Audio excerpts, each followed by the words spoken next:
Naitwa Haruna Masige, ni mwalimu mkuu wa shule ya msingi Kibururu, na kwa hivi sasa nipo takriban miaka 2 kwa sasa.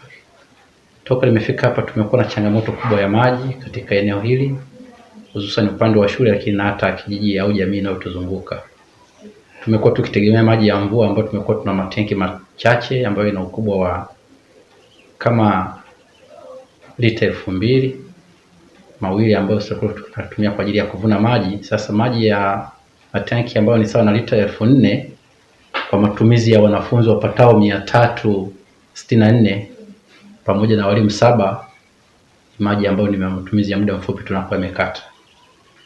Lakini pia na hata maeneo ya kijiji chenyewe, jamii inayotuzunguka pia hakuna maji ambayo yanaweza yakatosheleza kwa ajili ya matumizi ya jamii. Mara nyingi tulikuwa wanavyo visima vile tunasema visima vifupi, ambavyo wakati wa kiangazi pia unakuta navyo vinakata. Kwa hiyo kwa namna jinsi mlivyotusaidia na kuweza kutuwekea kisima hiki ambacho ni kisima kirefu chenye uhakika wa maji msimu wote wa mwaka, basi tunapenda kushukuru sana. Tunaamini kwamba itakuwa ni faida kwa wanafunzi tunaowafundisha, lakini na hata jamii inayotuzunguka. Lakini sisi kwa upande kama taasisi itakuwa imetusaidia kwa sababu pia itakuwa imesaidia hata mazingira ya usafi, mfano usafi wa vyoo. Watoto wetu wengi wamekuwa wakikumbwa sana na matatizo ya magonjwa kama vile UTI kwa sababu wamekuwa hawana maji safi kwa ajili ya kuendelea kutumia kule vyooni. Sasa baada ya kuwa tumepata maji, tunaamini kwamba itatusaidia sana kwa ajili ya usafi kule vyooni na hata matumizi ya maji kule vyooni. Lakini pia zipo habari tunasema kwamba elimu ya kujitegemea, mfano bustani, hata bustani ya maua. Tunaamini kwamba kutokana na haya maji, basi watoto sasa pia wataweza kutengeneza bustani za maua ambazo zitawasaidia kivutio cha shule. Yaani shule sasa itaona kwamba ina mandhari ambayo inavutia, na watoto sasa watapenda kujifunza katika mazingira ambayo yana mvuto kutokana na maji tulikuwa tunayapata. Sababu pia wanafunzi wengi pia hata kuoga napo imekuwa ni mtihani kwao kwa sababu ya changamoto ya huko wanakotoka kwamba maji ni shida. Lakini akija hata na kidumu chake kidogo hapa akaondoka na maji akaenda nayo nyumbani, tunaamini kwamba inakuwa imemsaidia kwa kiwango kikubwa. Kwa hiyo narudia kwamba napenda sana kuwashukuru ndugu zetu wa kutoka Korea na ndugu zetu wa High Love Africa.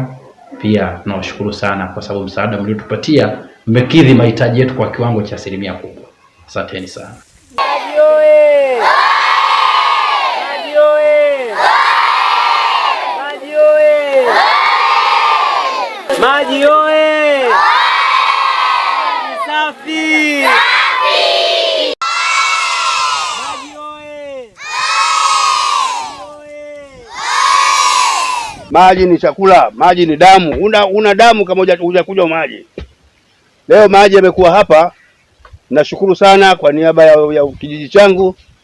Kwa ufupi wake natoa shukurani zaidi kwa ndugu zetu wa Korea, na waendelee kutusaidia na wengine baada ya kisima na mengine yatakofuatia. Asanteni sana.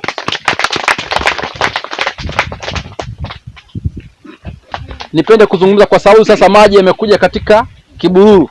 Kibururu kwa kweli imekuwa na changamoto ya maji. Na kwa sababu ni changamoto ya maji, uwepo wa maji shuleni ni msaada katika jamii yote ya Kibururu.